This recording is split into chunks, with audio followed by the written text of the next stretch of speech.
ইফালে গুৱাহাটীত ৭২ ঘণ্টাত উদ্ধাৰ হৈছে দ্বিতীয়টো মৃতদেহ ৰুক্মিণী গাঁৱৰ নৱৰত্ন পথৰ ৩ নম্বৰ বাসগৃহত উদ্ধাৰ হৈছে এই মৃতদেহটো মৃত যুৱকজন কাৰ্বি আংলঙৰ ফাৰ্ডিনাগো স্বৰ্গীয়াৰী বুলি চিনাক্ত কৰা হৈছে ৫ দিন পূৰ্বে যুৱকজনৰ মৃত্যু হোৱাৰ সন্দেহ কৰিছে ৰাইজে হোটেল মেনেজমেণ্টৰ পাঠ্যক্ৰম সামৰি চাকৰি বিচাৰি গুৱাহাটীলৈ আহিছিল এই যুৱকজন আৰু তাৰ পাছত কি ধৰণে মৃত্যু হ'ল যুৱকজনৰ এই মৃত্যুৰ আঁৰত কি জড়িত আছে ফৰেনচিকৰ দল আহি উপস্থিত হৈছে এয়া দেখিছে আমি আপোনালোকক লৈ যাব বিচাৰিছোঁ ঘটনাস্থলীলৈকে আমাৰ সতীৰ্থ জিতুমণি উপস্থিত আছে জিতু এক ৰহস্যজনক মৃত্যু তদন্ত কি ধৰণে চলিছে সন্দেহ কি কৰা হৈছে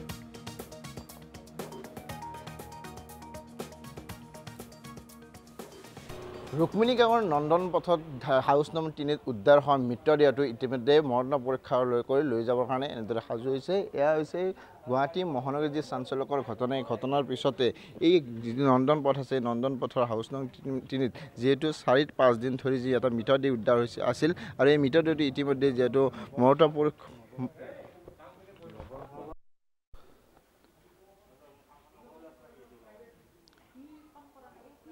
মহানগৰীৰ ৰুক্মিণী নগৰৰ নৱৰত্ন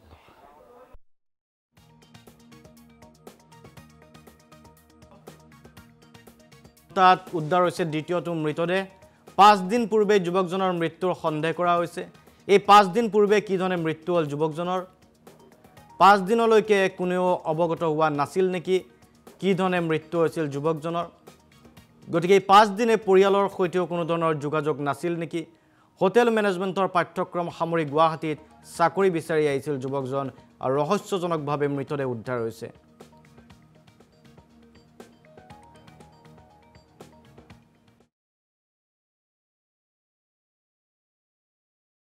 প্ৰৱেশ কৰাৰ পিছত যিগৰাকী যুৱক এই যুৱকজনে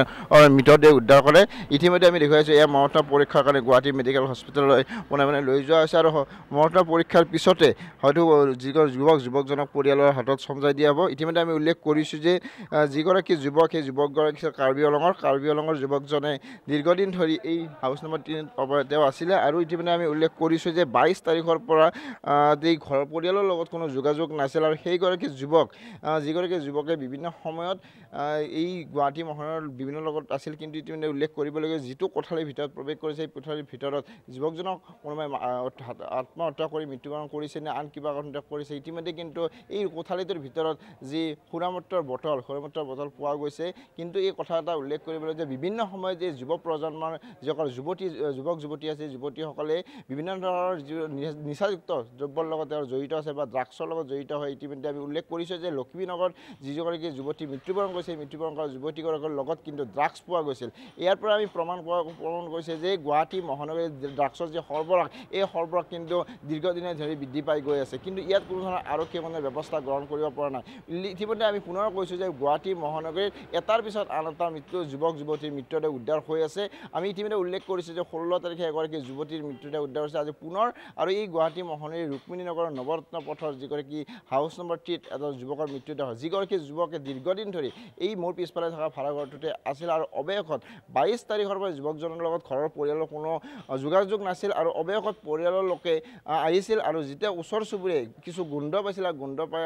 দিছপুৰ আৰক্ষীক জনাইছিল দিছপুৰ আৰক্ষী আহি সেই কোঠালীটোৰ দৰ্জা ভাঙি ভিতৰত প্ৰৱেশ কৰে আৰু প্ৰৱেশ কৰাৰ পিছতে দেখা পায় এটা মৃতদেহ উদ্ধাৰ আৰু ইয়াৰ লগতে ক'ব লাগিব কিন্তু এই যুৱকজনে আত্মহত্যা কিহৰ কাৰণে আত্মহত্যা কৰিলে না কোনো মাৰি থৈ পেলাই গ'ল বা যিটো ড্ৰাগছ আছিল ড্ৰাগছৰ অতিৰিক্ত ড্ৰাগছ সেৱন কৰি ল'ৰাজন মৃত্যুবৰণ কৰিছে নেকি এনেধৰণৰ বিভিন্ন প্ৰশ্ন আহি পৰিছে কিন্তু অৱশেষত যিহেতু ইতিমধ্যে পোষ্টমৰ্টমৰ কাৰণে লৈ যোৱা হৈছে পোষ্টমৰ্টমৰ ৰিপৰ্টৰ পিছতে সম্পূৰ্ণ কথা ঘৰলৈ আহিব আৰু ইতিমধ্যে ফৰেনচিকৰ দল আহি তেওঁলোকে তদন্তকে পৰীক্ষা কৰিব চিআইডিৰ দল আহি তেওঁলোকে যিবোৰ তথ্য পাবলৈ সেই তথ্যসমূহ ইতিমধ্যে লৈ গৈছে কিন্তু পোষ্টমৰ্টম মৰণোত্তৰ পৰীক্ষাৰ পিছতে প্ৰতিটো কথা পোহৰলৈ আহিব যুৱকজনক কোনোবাই হত্যা কৰি পেলাইছে নে নিজে আত্মহত্যা কৰিছে নে ড্ৰাগছ আসক্ত হৈ যুৱকজন মৃত্যুবৰণ কৰিছে এনে প্ৰতিটো কথা হয়তো পোহৰলৈ আহিব আৰু ইতিমধ্যে আমি উল্লেখ কৰিছোঁ যে এই ড্ৰাগছৰ যি সৰবৰাহ এই সৰবৰাহ কেতিয়ালৈ বন্ধ কৰিব যদি এনেধৰণৰ প্ৰচলন বৃদ্ধি হৈ যায় দিনক দিনে এনেধৰণৰ বিভিন্নগৰাকী যুৱক যুৱতী কিন্তু পুনৰ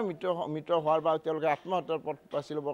ল'ব বুলি ইতিমধ্যে প্ৰত্যেকগৰাকী লোকে জনাইছে ইতিমধ্যে আমি আন এটা কথা উল্লেখ কৰিব লাগিব যিহেতু এই যে যুৱক বা যুৱতীসকলে যে নিচাযুক্ত দ্ৰব্যই হওক বা বিভিন্ন ধৰণৰ যে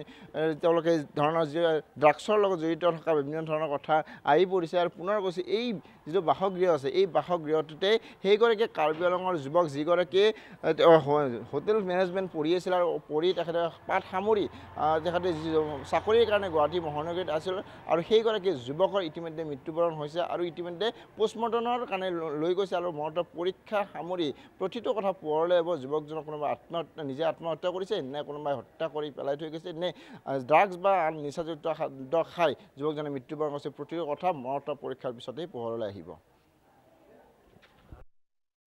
জিতুমণি আমাৰ সতীৰ্থ